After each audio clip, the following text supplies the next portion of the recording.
राम भक्ति शाखा की जो विशेषताएं हैं इसको मैं आपको ट्रिक के माध्यम से याद कराऊंगा। ये आपका स्कूल लेवल से लेकर आपका कंपटीशन लेवल तक आता ही है। आइए तो बिना किसी देरी के अपन वीडियो की शुरुआत करते हैं।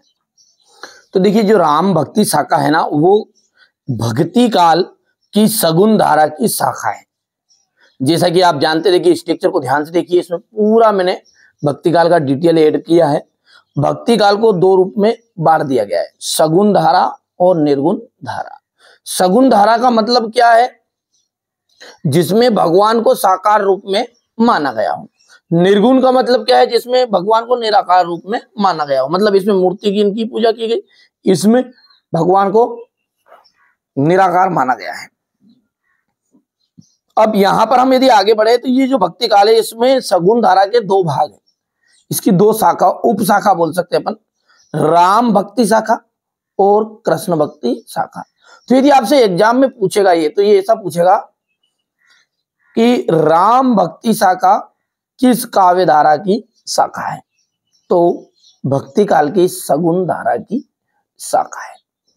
ध्यान रहेगा आपको। भक्ति काल को कितने भागों में बांटा गया है? तो भक्ति काल को दो भागों में बांटा गया है, ठीक है, सगुण धारा और निर्गुण धारा।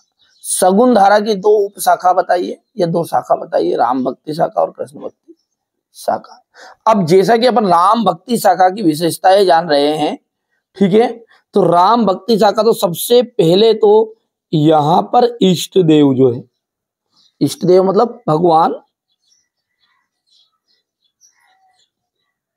इष्ट देव किनको माना गया है? राम को माना गया है, क्योंकि राम भक्ति शाखा है तो इष्ट देव इसमें किसको माना गया है? राम में भगवान मर्यादा पुरुषोत्तम राम को बताया गया। किन किनके इष्ट देव? कवियों के। दूसरा, सारी विशेषता याद कराऊं, डरना नहीं आपको ना। अब ये जो कवि है, इनकी सबके इस काल में जो भक्ति है वो किस भाव की है? दास्य भाव की है। भक्ति दास्य भाव की है। तो पहली विशेषता क्या बनी आपकी कि राम भक्ति शाखा के कवियों के इष्ट देव भगवान राम है। भक्ति काल राम भक्ति शाखा के प्रमुख कवियों के इष्ट देव क्या है? राम है। दूसरा, इनकी जो भक्ति है वो किस भाव की है? दास्य भाव की है। किसी है? दास्य भाव की है। तीसरे यदि हम बात करें तो अब देखो, जो जैसा रहेगा, जैसे कृष्ण वाला तो ये कहेगा कि ये इनके कवि कहेंगे कि कृष्ण ही पूरे जगत के पालनहार है। यहाँ पर राम है तो राम ही पूरे जगत के पालनहार है, यहाँ बताया गया है। तो इस शाखा में भगवान राम को लोक रक्षक के रूप में बताया। लोक रक्षक यानी कि पूरा संसार का पालनहार बताया गया है।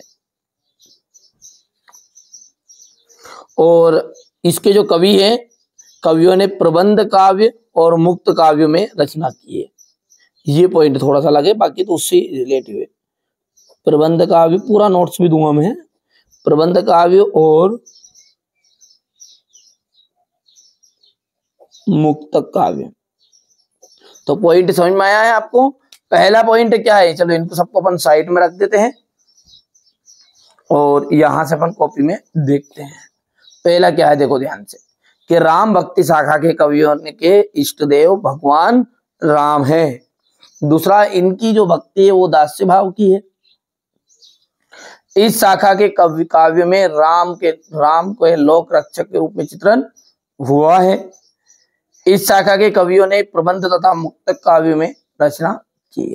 तो ये आपके राम भक्ति शाखा की विशेषताएं हो गई। सिंपल यदि आप लिखना भी चाहो तो इस तीसरे पॉइंट को आप ऐसा लिख देना कि भगवान राम को संसार का पालनहार बताया गया है। इस